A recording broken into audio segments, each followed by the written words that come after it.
Fala galera, beleza? Professor Cadu aqui na área, mais uma vez, continuando nosso curso de Direito Tributário. Agora, dentro daquele assunto administração tributária, lembra que se subdivide em três? Vamos ver o segundo, chamado dívida ativa. Ora, eu expliquei para você ali no vídeo anterior o caminho até chegar ao final do crédito tributário, né? Lei, faturador, obrigação tributária, lançamento, crédito tributário, pagamento extinguiu ou não pagamento.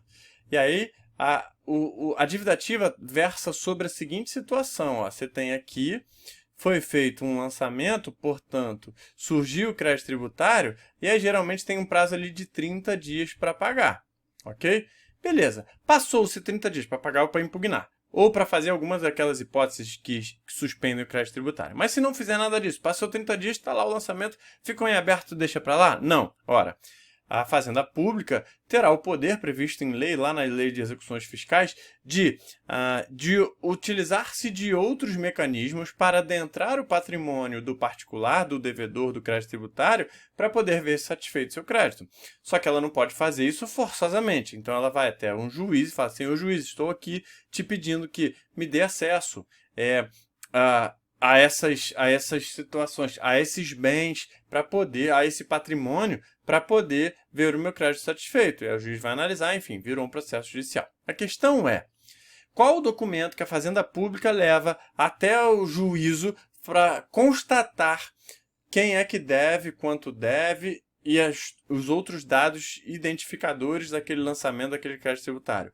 É exatamente a chamada certidão da dívida ativa. Então, a dívida ativa, ela basicamente configura-se em um banco de dados alimentada, né, pela própria Fazenda Pública, em que consta nesse banco de dados as informações dos devedores que não pagaram os créditos tributários e, portanto, são inscritos na chamada dívida ativa. Então, já expliquei para você o caminho da cobrança e a partir do momento em que é feita a cobrança, é feito o crédito tributário lançamento, não pagou, não fez nada, vai ocorrer a chamada inscrição na dívida ativa. Então, o artigo 201 meio que traz o que vem a ser isso, esclarecendo o que é a dívida ativa. A dívida ativa tributária constitui-se como a proveniente de um crédito dessa natureza, ou seja, dívida ativa pode ser tributária ou não tributária, mas aqui a gente está lidando com a chamada dívida ativa tributária, ou seja, são aquelas dívidas decorrentes de créditos tributários. Regularmente inscrita. Então, assim, a inscrição em dívida ativa tem que se submeter ao processo regular de inscrição, não pode ser de qualquer maneira. Na repartição administrativa competente, depois de esgotado o prazo fixado para pagamento pela lei ou por decisão final proferida em processo regular. Tem um prazo para pagar, não pagou, pode ser inscrição administrativa. Ou então, tem um prazo para pagar ou impugnar. Impugnou, e aí o processo está rolando lá administrativo, houve uma decisão proferida no processo regular e essa decisão final manteve ou a totalidade do crédito tributário ou parte do crédito tributário, é reaberto um novo prazo para o contribuinte, que, se não pagar dentro desse novo prazo, também vai ter o seu crédito inscrito em dívida ativa.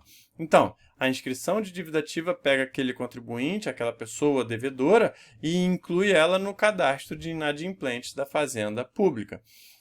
E tem o condão, portanto, essa inscrição de dar o poder da Fazenda Pública de poder emitir um documento chamado certidão de dívida ativa.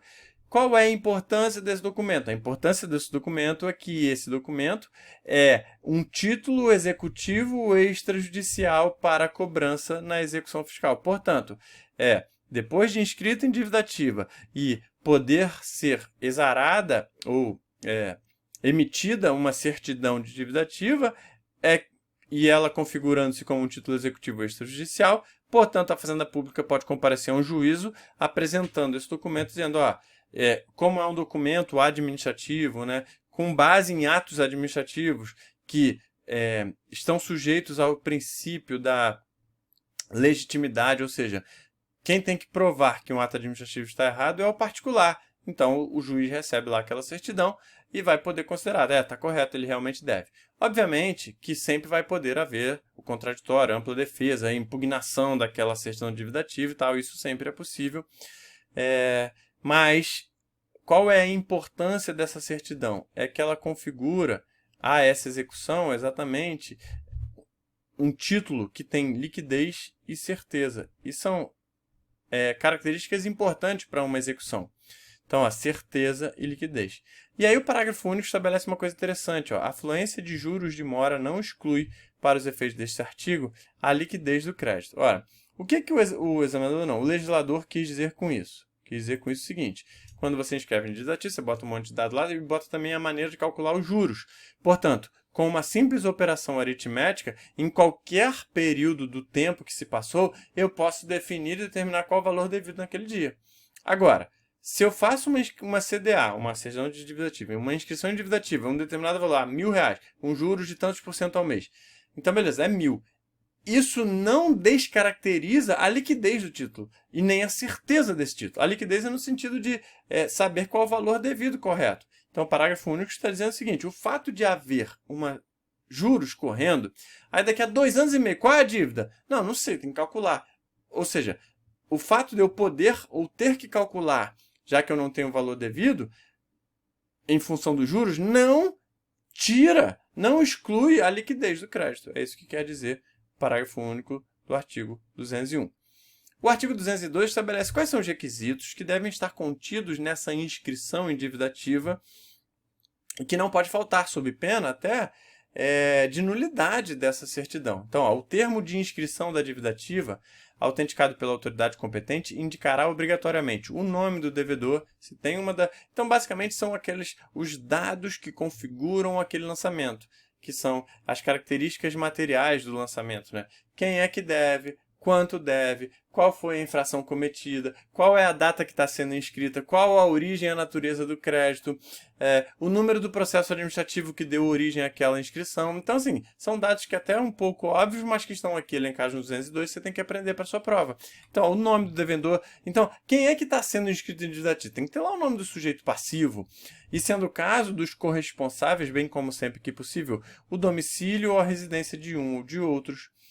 Tem que saber também, não pode ser sem nenhum valor, tem que ter a quantia devida e também a maneira de calcular os juros de mora acrescidos, porque vai passar o tempo, tem que saber como é que calcula.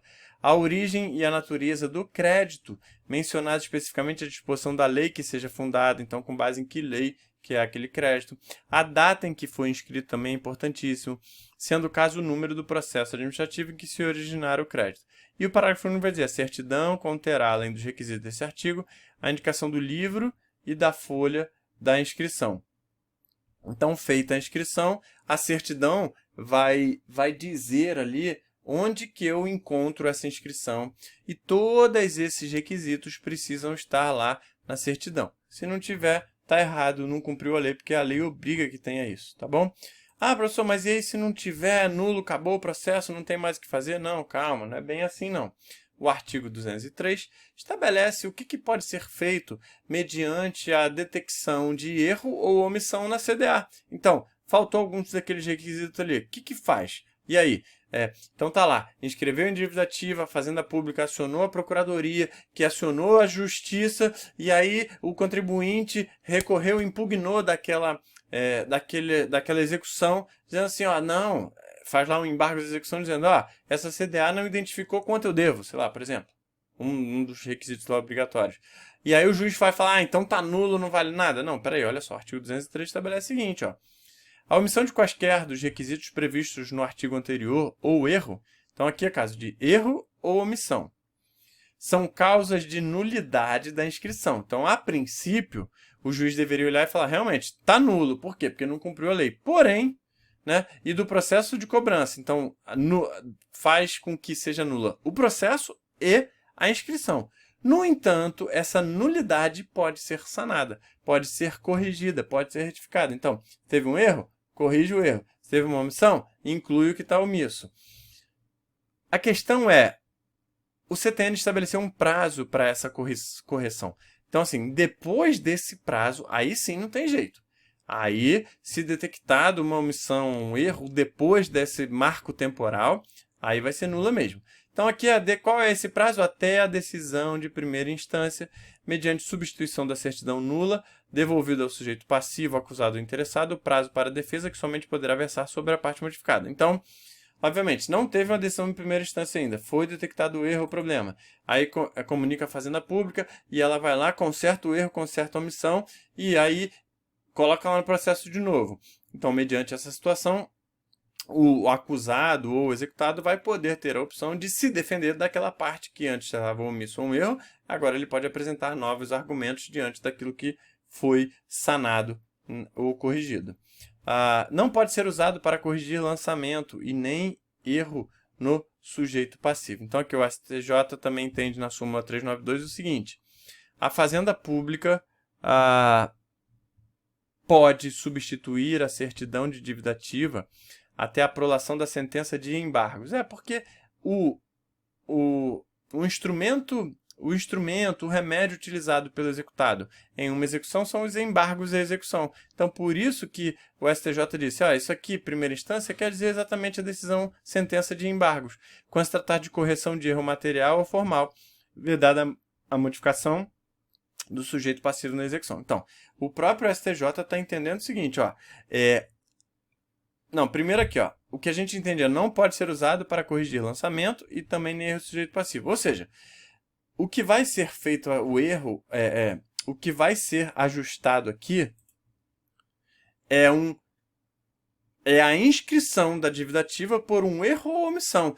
Então, eu não posso voltar lá no lançamento. Se o lançamento está com problema, aí sim não vai valer mesmo. Então, foi feito o lançamento, foi notificado, deu tudo certo. Na hora de inscrever, esqueceu de colocar algum dado ali, esqueceu de botar os juros, esqueceu de botar o endereço, esqueceu de colocar a natureza, enfim, mas o lançamento foi corretamente feito, ok? Então, essa situação do 203 não é para corrigir lançamento, é para corrigir inscrição com erro ou omissão, a CDA ali, beleza. E outra coisa que o STJ entende é o seguinte, não pode corrigir o sujeito passivo, cara, identifiquei a pessoa errada, aí não vem o caso não, aí tem que realmente fazer a nulidade e voltar tudo ao começo, fazer o que deve ser feito corretamente. Então, erro no sujeito passivo não tem correção não. Isso não está escrito no 203, tá? No 203 está escrito que pode ser sanada até a decisão de primeira instância. Beleza. O que a gente está falando aqui é o entendimento do STJ sobre o tema. Certeza e liquidez. Admite-se prova o contrário. Óbvio, né? É uma certidão, é um ato administrativo, tem certeza e liquidez, mas, obviamente, sempre pode ser suscitada alguma prova, sempre pode ser levantada algum argumento que possa fazer prova contrária àquilo que está sendo ali apresentado. Então, a dívida regularmente inscrita goza da presunção da certeza e liquidez e tem o efeito de prova pré-constituída.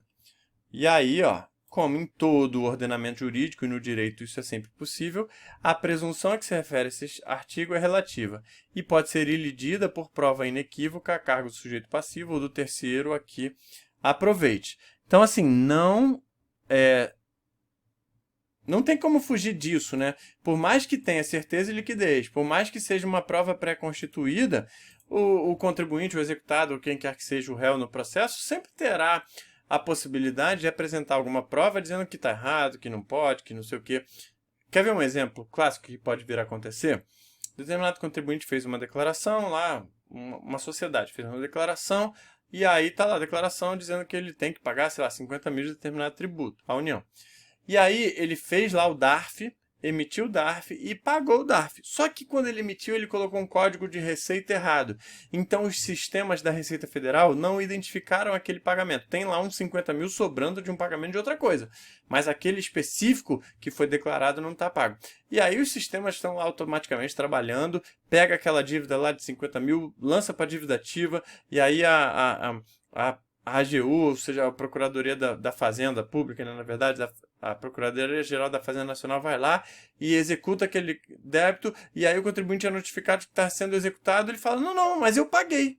Não, pagou não. Aí ele vai lá e apresenta o DARF, de que pagou, só que aí constatam ali apenas um erro no DARF, então um problema ali operacional, tecnológico, que pode ser corrigido, e, portanto, é um exemplo de existe uma inscrição, existe uma CDA, goza de presunção de certeza e liquidez, mas é uma prova é algo que é uma prova pré-constituída mais relativa e, portanto, pode ser iludida com uma prova inequívoca. Então, a gente não está falando aqui de uma discussão de direito, de algo, argumentos a serem levantados que não, peraí, não. Os argumentos em relação ao lançamento já foram ultrapassados, deveriam ter sido feitos lá na época oportuna, por ocasião do lançamento. Agora não, já está inscrito em imputativa, até quer provar, você tem aí os mecanismos de prova. Tá bom? Então, em relação a esse assunto dívida ativa, a gente encerra aqui esse vídeo. Fica com Deus, um abraço, até a próxima.